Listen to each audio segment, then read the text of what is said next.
Salam sinergi Bapak Ibu mitra sinergi yang sangat luar biasa, yang masih sampai saat pada hari ini aktif menebarkan kebaikan bagaikan Gunung Krakatau, letusan Gunung Krakatau yang menebarkan abunya sampai ke semua pelosok Indonesia bahkan keluar. Profisiat buat Anda semuanya. Dan sekarang Bapak Ibu pasti sudah tahu nih, melihat formatnya seperti ini, saya tidak sendirian, artinya saya tidak hanya ngobrol sendiri saja karena di sini sudah ada perwakilan dari tim manajemen, yaitu Bapak Purnama Priyatna. Sudah tidak asing pasti, jadi tidak perlu saya perkenalkan lagi, mungkin hanya perlu didengarkan saja apa yang bakal kita perbincangkan hari ini. Karena pada video ini kita di-trigger dari apa? Kita memasuki dekade kedua, di mana dekade kedua ini artinya ada semangat baru, ada spirit baru yang perlu kita refresh lagi. Dan untuk mengawali dekade yang kedua ini, kita akan membuat video ini, konten seperti ini, ngobrol-ngobrol untuk merenewal semangat dan spirit dari TSI ini. Mungkin kita akan mulai dari sejarah-sejarah, kita bakal nostalgia masa lalu, Pak. Gitu loh. Nah, untuk mengawalinya, mungkin afdolnya saya tanya-tanya sama Pak Purnama nih. Pak, gimana? Sekarang kan lagi bulan puasa nih, kabar dan puasanya gimana, lancar Pak? Serap minum dulu tuh. Ya. Alhamdulillah kalau puasa. Kalau lapar haus sudah lewat, tinggal mengelola emosi saja supaya tidak bocor ya. Mengelola emosi, oke. Nah ini nih, sekarang karena Bapak ngomongin mengelola emosi, siap-siap nih pertanyaan saya kayaknya bakal mengundang anarki nih Pak. Sudah skillful lah. Sudah skillful, karena memang beberapa waktu yang lalu kita udah 11 kota ya, jadi udah terbiasa ya Pak ya, dengan masukan-masukan dan insight-insight dari para mitra. Kita melihat insight dari para mitra itu kan sebagai sebuah feedback. Betul. Feedback adalah sekadar informasi, tinggal bagaimana kita feedback tersebut sebagai sesuatu yang berguna kah, sebagai sesuatu untuk improve kah, atau sesuatu yang memang tentang pengalaman members yang perlu kita apresiasi, apakah pengalaman baik atau pengalaman yang kurang baik. Ya, yang pada akhirnya ya Pak, feedback itu bagaimana kita melihatnya ya Pak ya? Betul, mau feedback kita terima sebagai sebuah umpan balik untuk kita lebih baik. Karena TSI berdiri sejak awal dari tahun 2011 ditumbuhkan oleh feedback dari mitra. Terus ada feedback dari mitra ya? Every second, every day, every moment, every pertumbuhan. Kalau Bapak Ibu mitra TSI melihat saat ini TSI hari ini ya itu semua atas feedback dan umpan balik dari mitra. Oke, menarik nih. 2011 Pak, TSI berdiri ya. Yes. Nah itu gimana tuh Pak? Kita sekarang dekade kedua. Kayaknya kurang afdol kalau kita ngomongin hari ini, saat ini, dan atau mungkin kita ngomongin masa depan. Itu mah sudah pasti. Tapi mungkin boleh nggak diceritain dulu Pak tentang masa lalu nih? Gimana sih dulu struggle-nya TSI dalam berdiri di tahun 2011 dan menjalani bisnis ini? Ya, thank you Franz. Kita tidak lepas dari masa yang sudah kita lewati. Hari ini pun adalah hasil dari apa yang kita buat di masa lalu. Hari ini adalah konsekuensi yang sedang kita jalani atas apa yang kita bangun di masa lalu. Tinggal bagaimana kita menjalankan konsekuensi ini dengan mengeluh atau dengan mensyukuri bahwa masa lalu kita telah berbuat apa, menjadi sebuah pembelajaran kalau itu sesuatu yang boleh jadi konsekuensinya berat. TSI memang sejatinya didirikan, dibangun atas loyalties dari konsumennya produk tembakau olahan SIM. Di mana saat itu butuh konsumen yang bukan hanya menjadi penikmat tembakau olahan. Penikmat saja, bukan hanya menikmati saja, tapi juga punya penghasilan tambahan dari berniaganya atas produk yang sudah dinikmati tadi. Jadi ada perniagaan. Sesederhana itu. Bagaimana produk yang dikonsumsi bisa diperniagakan atau diperjualbelikan. Maka pada saat itu kita mengenalnya dengan penjualan langsung. Bukan buka toko, bukan butuh warung, kita hanya orang pribadi tapi kita punya license, punya hak untuk menjual langsung. Misalnya saya bukan hanya menikmati produk SIM tapi juga saya mampu punya hak untuk menjualnya kepada Franz. Berarti kalau mungkin di orang-orang bilang menikmati bonusnya, ada bonusnya. Ada. Itu mungkin agak kurang tepat karena ternyata untuk penjualan ada license ya Pak ya? Ada license ya, sembarangan. Karena pada saat itu kemudian dipikirkan bagaimana caranya seseorang mendapatkan license dari sebuah perusahaan yang perusahaan ini adalah sebuah platform. Sebetulnya perusahaan ini bukan pabrik, perusahaan ini bukanlah penyedia produk, Bukan, karena ya? penyedia produknya ada pabrik. Ada pabrik. Maka disebut Tridaya adalah tiga kekuatan antara pabrikan, Pabrik. penata kelola atau perusahaan sebagai platform, Oke. dan juga konsumennya produk SIN, yaitu Kita sebut- sebagai konsumen SIN yang disebut dengan members. Oke.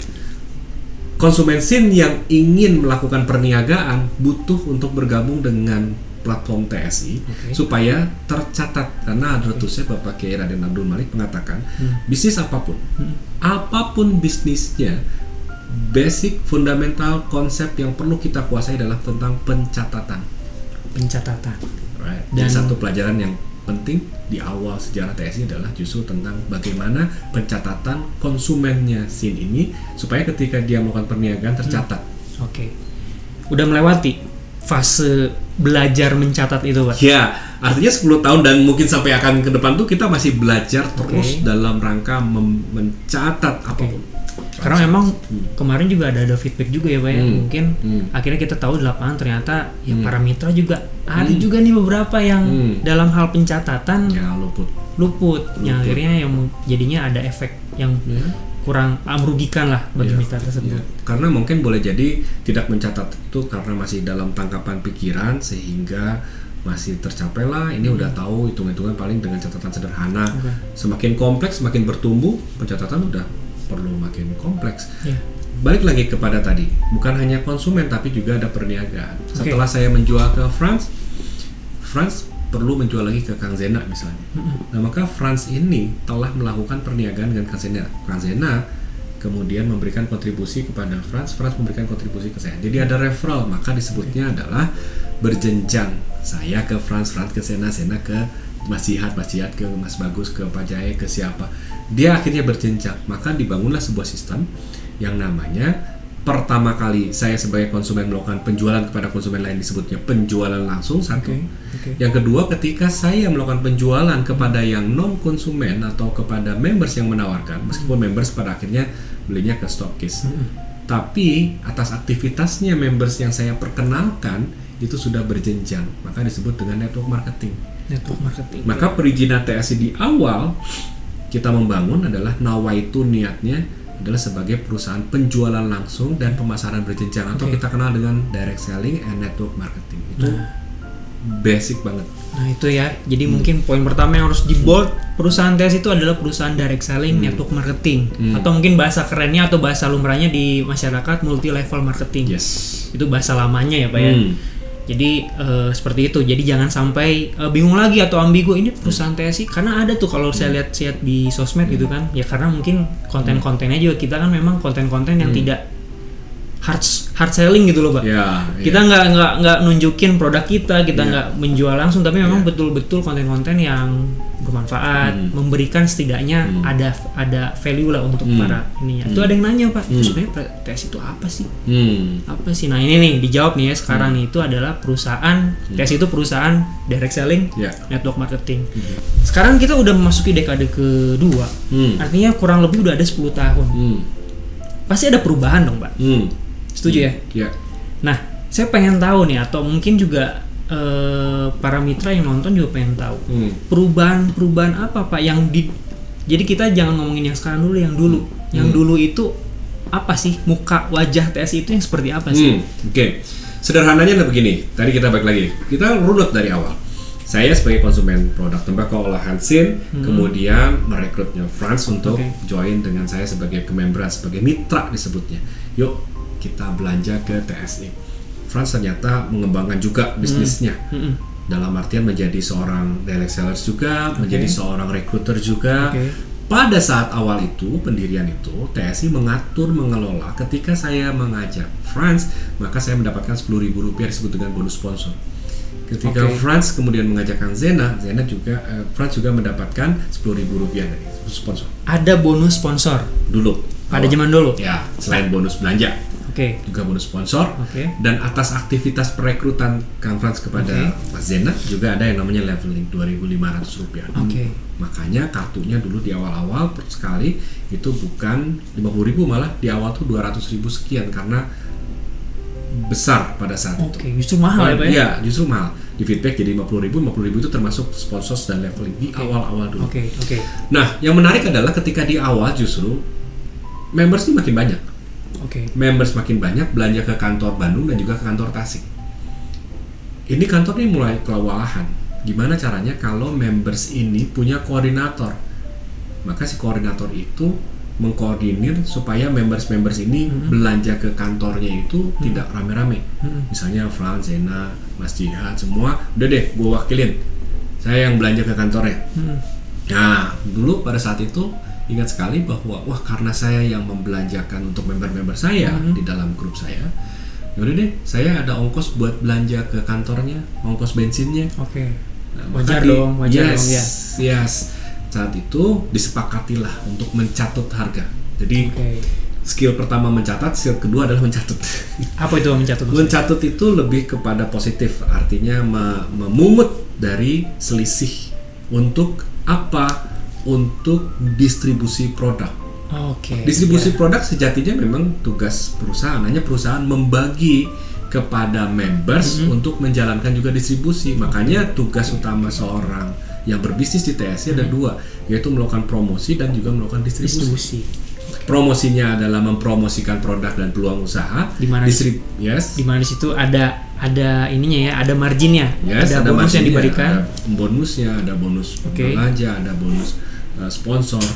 Nah, yang kemudian melakukan distribusinya ada peluang seorang members yang sudah memiliki banyak members dalam mitranya, sudah banyak dalam grupnya, sudah banyak mitra yang dia rekrut, maka dia bisa mengajukan menjadi seorang stokis yang nyetok produk dengan tujuan dan fungsi adalah mendistribusikan. Maka selain promosi juga distribusi, karena produk kita ini selain kaya akan regulasi, juga butuh harian. Produk TSI adalah produk tembakau olahan yang memang konsumtif, harian, dan perlu ada, kalau misalnya ini paling disebutnya fast moving product. Produk yang fast moving. Artinya butuh retail banget, butuh sampai sedetail banget yang namanya members perlu dilibatkan dalam hal distribusi yang dinamakan dengan stokis. Dapatlah yang namanya stokis tadi selisih Rp500. Nah, jadi itu ya. Promosi mah ada, marginnya ada, bonusnya ada. Sebagai distribusi ada. Karena memang perusahaan membagikan itu ke para member-membernya ya Pak ya. Nah, agak mundur lagi nih Pak. Tadi kan Bapak nyebutin sponsor. Ini kalau ngomongin sponsor pasti Bapak Ibu juga yang nonton di rumah pasti udah tahu nih arahnya kemana nih. Berarti kan sesuatu yang dulu ada. Nah, kalau udah kata-katanya dulu ada kan berarti sekarang nggak ada. Tapi itu nanti. Selain bonus sponsor yang dulu ada apalagi tuh Pak? Dari dulu ada. Yang dulu ada ya sponsor sama leveling. Sponsor dan leveling. Tapi saya dengar kayak misalnya tentang HU nih Pak, yang dimana sekarang kan ada regulasi baru nih atau peraturan baru dari perusahaan. Dulu tuh kayak gimana tuh? HU itu memang hak usaha. Jadi kalau Bapak Ibu bayanginnya begini deh, Frans bayanginnya begini. Kita punya lapak secara virtual. Lapak virtual di mana lapak itu kita beli seharga 50.000 per lapaknya. Di situ tapi kita sudah berkontribusi kepada orang-orang yang memperkenalkan kita yang disebut dengan sponsoring dan juga leveling. Kemudian lapak itu kita boleh melebih dari satu karena kita misalnya kita punya aset dalam bentuk fisik ruko. Kita boleh nggak beli ruko lebih dari satu? Boleh dong. Boleh. Tinggal bagaimana caranya ruko itu diisi dan kemudian ada yang menjalankannya dan dimanage dengan baik sehingga ruko tersebut menghasilkan keuntungan. Nah, demikian konsepnya pada saat itu karena pertama memang pada saat itu butuh pembuktian. Pembuktian itu bagi seseorang yang menjalankan butuh pembuktian bahwa saya sudah memperkenalkan kepada banyak pihak atau banyak orang. Orangnya belum ada ya sudah saya bangun dulu supaya pada saat presentasi memang sudah ada HU-nya, sudah ada pohon jaringannya kita sebut. Misalnya saya belum punya Frans, saya sendiri nih, saya bangun tinggal masuk login, saya pakai kartu, daftarkan jalur pertama, jalur kedua, jalur ketiga sampai 5 jalur. Pada saat itu tepat dipilih sebagai multi HU karena memang masa-masa pertumbuhan untuk pembuktian, tujuannya good intentionnya.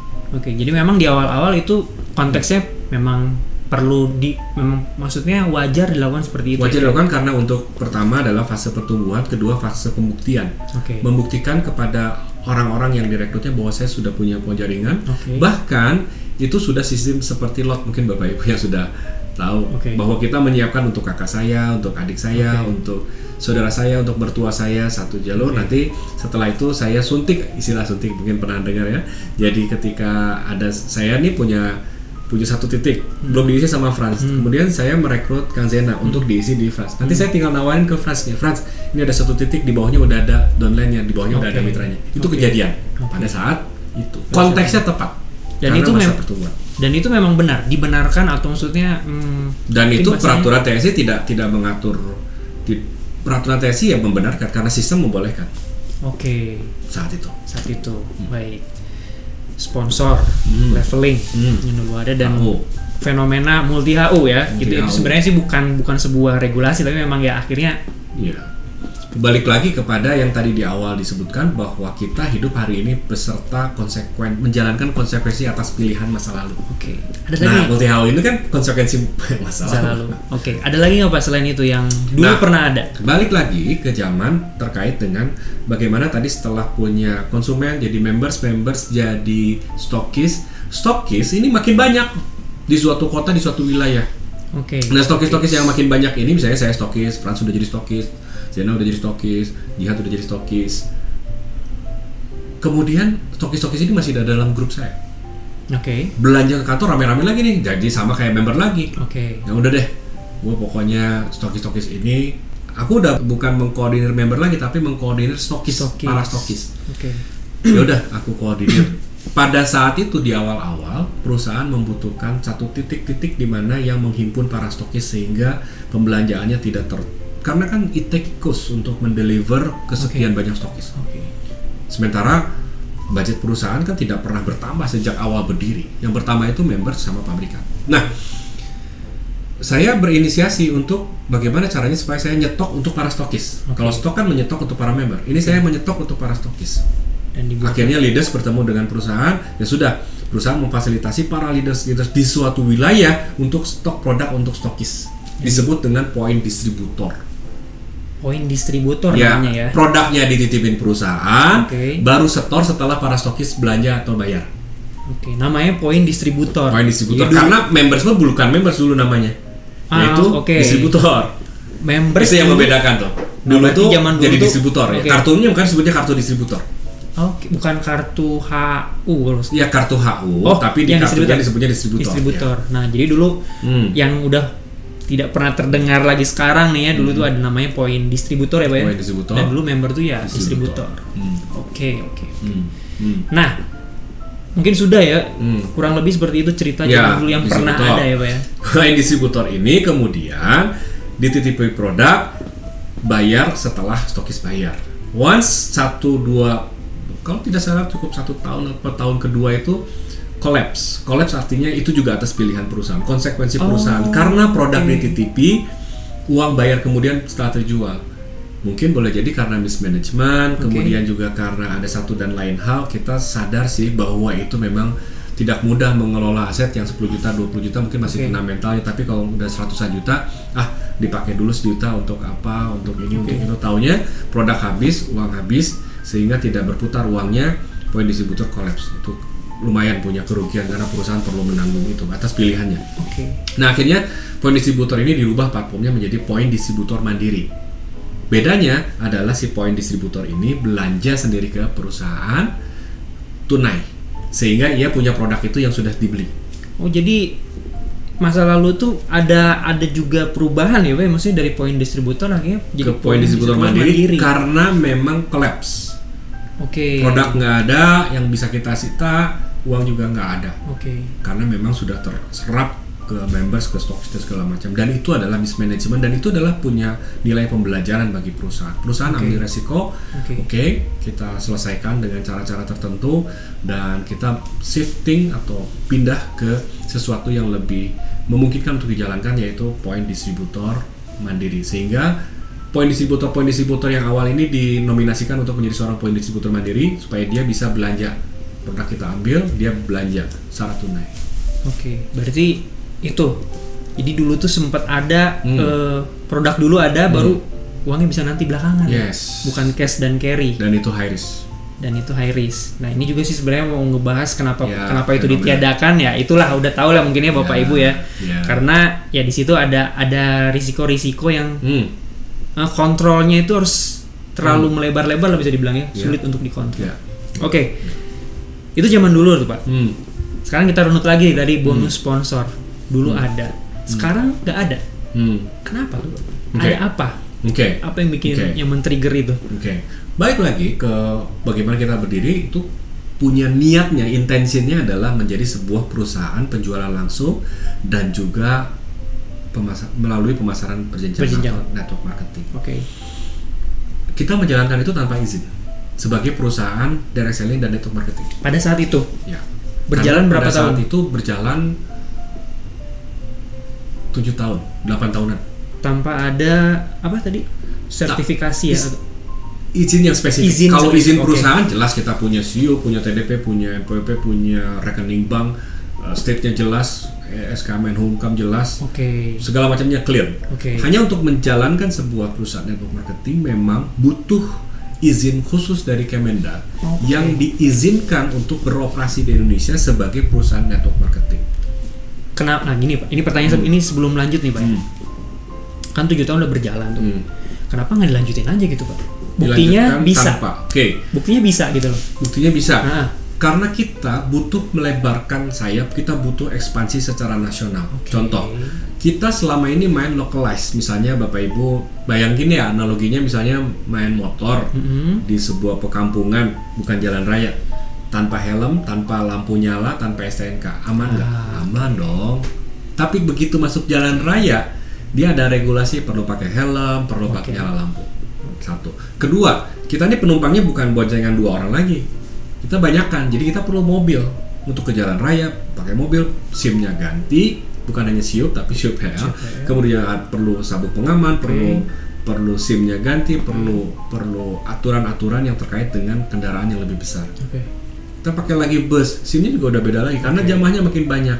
Nah, TSI berubah satu dari feedback mitra, yang kedua dari aturan regulasi karena kita ingin melantai di jalan raya. Kita ingin ekspansi lebih luas. Mungkin kedepannya, ini nanti bicaramu ke depan lagi ya. Boleh jadi ketika misalnya TSI akan menjadi perusahaan terbuka, melisting misalnya, regulasinya pasti berbeda lagi. Sebagai perusahaan network marketing yang melisting itu pasti beda lagi. Itu ke depan banget. Tapi yang terjadi adalah bahwa perubahan-perubahan itu niscayaan yang kedua, perubahan itu terjadi kedua dari members dan dari regulasi. Oke. Sebentar nih Pak, saya coba potong dulu. Jadi selama 7 tahun TSI memang tidak ada perizinan khusus. Kenapa? Karena memang konteksnya pada saat itu kita memang localized tadi seperti analogi motor tadi. Sama seperti sponsor leveling. Nah, tapi karena memang perusahaan TSI kan jelas lah karena kita punya visi misi kan kalau nggak salah satunya itu biar jemaat maksudnya massal sejahtera kan? Ya, mitra sejahtera. Itu semuanya otomatis kan berarti harus besar dong, nggak mungkin mainnya localized dong. Nah, tapi konsekuensi dari situ adalah kita perlu adanya atau perusahaan TSI itu perlu adanya perizinan yang dinamakan CUPL. Itulah yang men-trigger di mana TSI yang zaman dulu, muka-muka TSI atau ciri-ciri TSI yang zaman dulu sudah bukan mulai ya, mungkin bisa dibilang hilang atau punah pada zaman saat ini ya Pak ya. Salah satunya yang kita pertama tadi adalah bonus sponsor. Kenapa jadi apa yang menyebabkan bonus sponsor harus hilang? Apakah memang di peraturannya ada atau gimana? So extremely perubahan itu terjadi ketika justru kita memegang license. Singkat cerita seperti ini, bahwa di tahun 2019 kita butuh untuk memilih antara kita mau menjalankan SF ini sebagai sebuah perusahaan konvensional atau sebuah perusahaan network marketing. Kita diminta memilih. Kalau konvensional ya sudah jalan saja, hanya kita tidak boleh ada membership, tidak boleh ada hal-hal yang berkaitan dengan network marketing. Tapi kemudian karena kita sudah sejatinya DNA-nya adalah perusahaan network marketing direct selling, maka kita membutuhkan license itu. Maka license itu sudah ada di Kemendak untuk diberikan kepada kita dengan syarat memenuhi protokol-protokol aturan-aturan CUPA. Oh berarti ada syarat dulu. Betul, untuk mendapatkan license. Contoh, Frans misalnya dari SIM A mau naik ke SIM B, oke. apa yang berubah? Kendaraan. Kecakapan kendaraannya, Oke, kecakapan mengemudinya, Tanggung jawabnya juga tanggung mungkin kan. jawabnya, responsibility-nya, Oke. aturan-aturan untuk seorang pengemudi bus tidak Beda. bisa lagi menggunakan aturan yang Ada beberapa yang tidak bisa gitu ada ya. beberapa Penambahan. yang bisa. Oke. Maka untuk fit dengan sebagai sebuah perusahaan yang memiliki lisensi UPL ini, dia perlu fit dengan si syarat-syarat atau term and condition pemegang si UPL ini. Oke. Nah, di mana kita sebagai perusahaan sebetulnya mungkin tidak berubah 100% karena ada aturan-aturan dudukan-dudukan yang memang sudah kita bangun di awal, karena kita nawaitunya balik lagi ke perusahaan network marketing. Oke. Jadi nggak berubah-berubah. Nggak berubah banget. Oke. Perubahan-perubahannya bisa dihitung dengan jari. Oke. Ini langsung masuk ke perubahan. Oke. Dengan adanya kita mendapatkan lisensi UPL ini, maka perubahan-perubahan terjadi yang extremely kita lakukan di tahun 2021 ditambah lagi dengan marketing plan-nya juga berubah. Oh, justru di tahun 2021 Ya, 2021 berasa banget perubahannya. Meskipun di 2019-2020 kita sudah mulai sosialisasi terkait dengan perubahan. Yang pertama, multi HU tidak lagi. Bonus sponsor dulu dong, Pak. Oh, bonus sponsor dihilangkan dan bonus leveling 2 ya. Jadi perubahannya hanya dihilangkan. Artinya dulu sehingga dulu kartu members ini sekarang bukan lagi 50.000 tapi cuma 10.000. 10.000 karena tidak ada sponsor, tidak ada leveling. Oke. Hanya untuk penggantian kartu sama hak untuk license login aja. Oke. Bonus sponsor dan bonus leveling jadinya sesimpel itu hilang.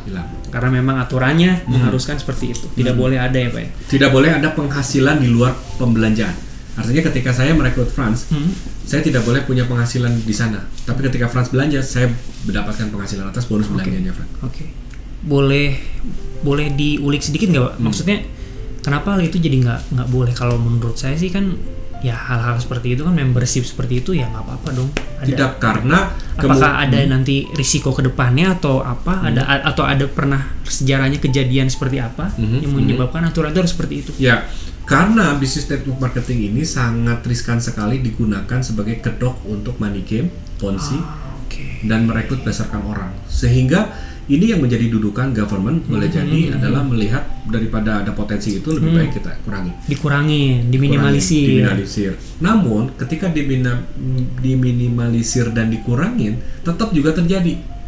Maka pada akhirnya kita memilih untuk ya sudah, kita tidak perlu ada penghasilan di luar dari produk. Jadi boleh jadi kalaupun Bapak Ibu di luar sana menemukan sebuah perusahaan network marketing yang ada cuan bukan dari produk, dan banyak bahkan yang sudah berhasil UPL, boleh jadi TSI ya sebuah perusahaan yang mendapatkan penghasilan murni dari produk, bukan dari rekrutmen. Nah jadi itu yang referring yang kalau misalnya ada penghasilan di luar produk atau membership seperti itu dan leveling, kalau ada perusahaan seperti itu, nah itu yang perlu hati-hati ya, Pak ya? Perlu karena pada saat kita presentasi kan ini sebelum mendapatkan CUPL ini kita presentasi, kita diuji oleh Kemendak, diuji oleh ALP. Perusahaan-perusahaan network marketing yang saya duga dia masa sih belum punya, kemudian saya tanya ada brand besar di network marketing, kemudian mereka bilang bahwa saya sudah punya CUPL, bahkan saya sudah punya APRI, tapi kita perlu presentasi ulang karena regulasinya baru. Jadi boleh jadi kedepannya kalaupun ada regulasi baru, TSI tetap akan perlu presentasi dan merenovasi regulasi yang sekarang ini ada, aturan main yang ada. Nah, berarti dari cerita yang part tadi itu yang tadi Bapak ceritakan juga artinya buat Bapak Ibu nih di luar sana, karena nggak selalu TSI. Jadi memang sekarang lagi marak nih, Pak, penipuan-penipuan, sistem Ponzi. Kemarin ada yang berapa triliun lah, bahkan triliunan. Nah itu maksudnya gini, artinya yang bisa kita pelajari dari cerita ini adalah kita harus memang pada akhirnya kita harus memaksa diri untuk mengetahui ciri-ciri bagaimana sih sebenarnya perusahaan yang benar itu, yang legal itu, sesuai aturan atau enggak, memang harus tahu. Nah, salah satunya itu ketika ada di luar akad, berarti ya disebutnya di luar produk, atau produknya juga bahkan tidak ada, nah itu bisa disinyalir berpotensi bakal jadi penipuan. Challenge banget karena memang paradoksnya demikian. Satu sisi secara regulasi sangat mengatur agar masyarakat ini tidak mudah kena tipu, masyarakat ini tidak punya. Yeah. Karena memang ya habitnya kita memang cara mudah untuk kaya itu sangat menggoda. Yeah. Ditawarin kanan kiri, oke, store 7 juta lu tiap hari dapat passive income sekian tanpa produk, tanpa perlu cuma duduk-duduk dapat duit 4D. Menggiurkan ya, Pak ya? Sangat menggiurkan dan sangat merusak otak kita, sehingga kita apalagi dengan zaman yang tidak mudah, orang tertarik. Nah, pemerintah sebetulnya sedang melakukan preventif dalam hal ini dengan regulasi. Namun paradoksnya adalah jadi tidak menarik. Jadi untuk sebagian seorang network marketing yang nggak jadi menarik kalau dari produk aja, karena perlu dari rekrut itu perlu ada sesuatu yang membuat dia jadi berenergi untuk nambah mitra itu, ya nambah juga penghasilan buat dia. Ini jadi nggak baik. Nah, TSI memilih untuk memikirkan bahwa ini pasti dipikirkan secara syariatnya, secara aturan supaya tidak terjadi namanya kezoliman, kerugian. Kita ingin berkahnya, kita ingin agar bagaimana produk ini tersampaikan, tapi di satu sisi juga dengan cara yang benar. Oke. Nah, berarti tadi dilihat secara syariatnya supaya tidak terzolimi dan sebagainya. Ini menarik nih kata-kata ini, tapi nanti kita bahas.